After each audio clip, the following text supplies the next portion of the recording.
Artigo 1514. O casamento se realiza no momento em que o homem e a mulher manifestam perante o juiz a sua vontade de estabelecer vínculo conjugal e o juiz os declara casados. Artigo 1515.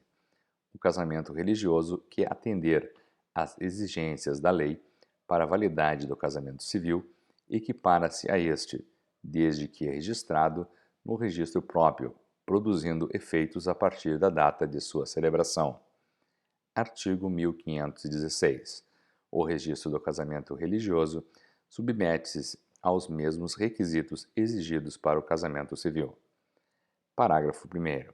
O registro civil do casamento religioso deverá ser promovido dentro de 90 dias de sua realização, mediante comunicação do celebrante ao ofício competente ou por iniciativa de qualquer interessado, desde que haja sido homologada previamente a habilitação regulada neste Código. Após o referido prazo, o registro dependerá de nova habilitação.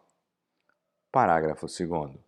O casamento religioso celebrado sem as formalidades exigidas neste Código terá efeitos civis, se o requerimento for do casal, for registrado a qualquer tempo no registro civil, mediante prévia habilitação perante autoridade competente e observado o prazo do artigo 1532.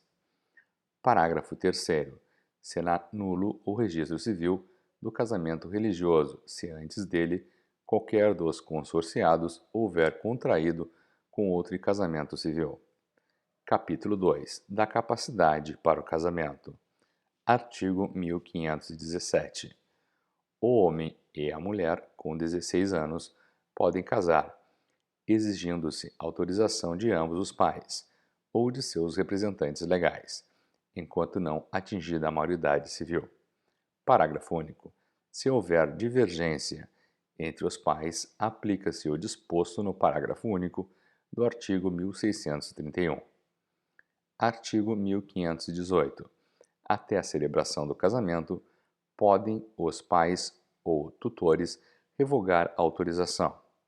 Artigo 1519. A denegação do consentimento, quando injusta, pode ser suprida pelo juiz. Artigo 1520. Não será permitido, em qualquer caso, o casamento de quem não atingiu a idade núbil, observado o disposto no artigo 1517 deste Código. Capítulo 3. Dos impedimentos. Artigo 1521.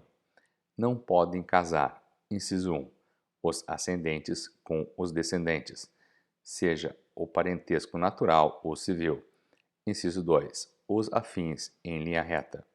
Inciso 3. O adotante com quem foi cônjuge do adotado e o adotado com quem o foi do adotante. Inciso 4. Os irmãos unilaterais ou bilaterais e demais colaterais até terceiro grau, inclusive. Inciso 5. O adotado com o filho do adotante. Inciso 6. As pessoas casadas. Inciso 7. O cônjuge sobrevivente com o condenado por homicídio ou tentativa de homicídio contra o seu consorte. Artigo 1522. Os impedimentos podem ser opostos até o momento da celebração do casamento, por qualquer pessoa capaz. Parágrafo único. Se o juiz ou oficial de registro tiver conhecimento da existência de algum impedimento, será obrigado a declará-lo.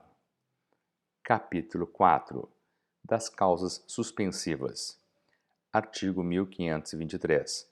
Não devem casar, inciso 1, o viúvo ou a viúva que tiver filho do cônjuge falecido, enquanto não fizer inventário dos bens do casal e der partilha aos herdeiros. Inciso 2. A viúva ou a mulher cujo casamento se desfez, por ser nulo ou ter sido anulado, até 10 meses depois do começo da viuvez ou da dissolução da sociedade conjugal. Inciso 3. O divorciado enquanto não houver sido homologada ou decidida a partilha dos bens do casal. Inciso 4. O tutor ou o curador e os seus descendentes, ascendentes, irmãos, cunhados ou sobrinhos, com a pessoa tutelada ou curatelada, enquanto não cessar a tutela ou curatela e não estiverem saldadas as respectivas contas. Parágrafo único.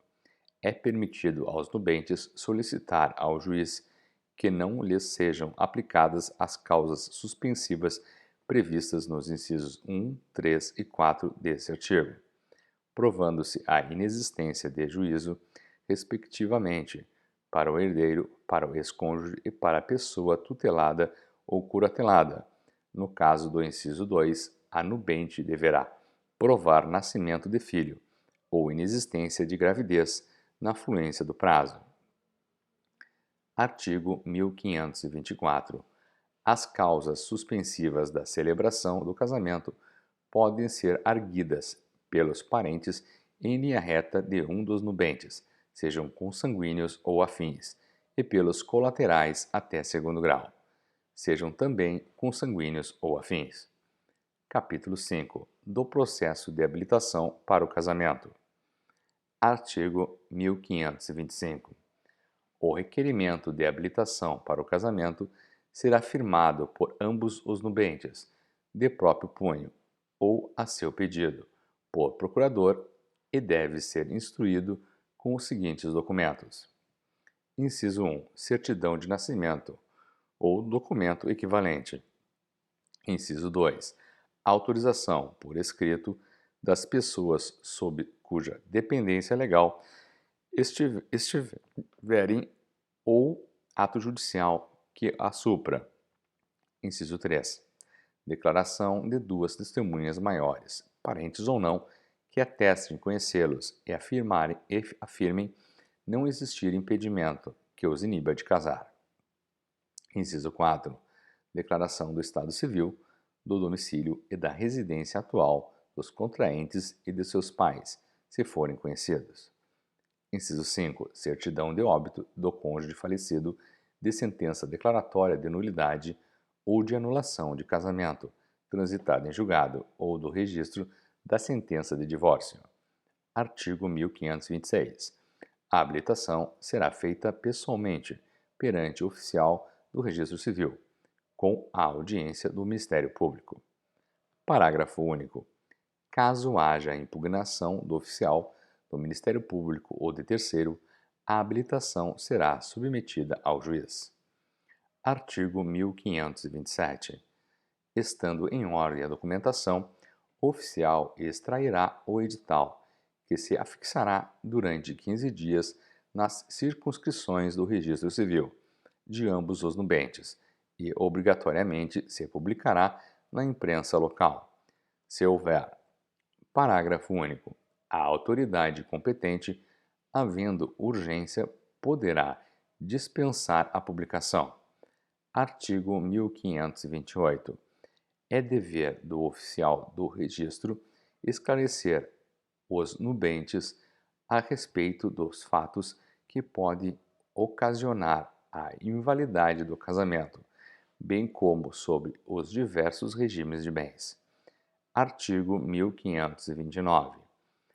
Tanto os impedimentos quanto as causas suspensivas serão opostos em declaração escrita e assinada, instruída com as provas de fato alegado ou com a indicação do lugar onde possam ser obtidas. Artigo 1530.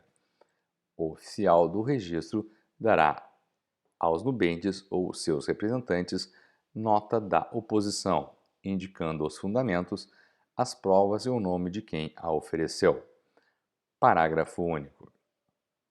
Podem os nubentes requerer prazo razoável para fazer prova contrária aos fatos alegados e promover as ações civis e criminais contra o oponente de má-fé. Artigo 1531.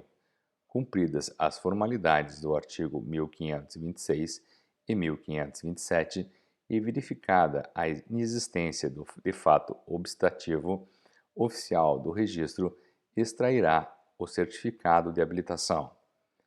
Artigo 1532. A eficácia da habilitação será de 90 dias, a contar da data em que foi extraído o certificado.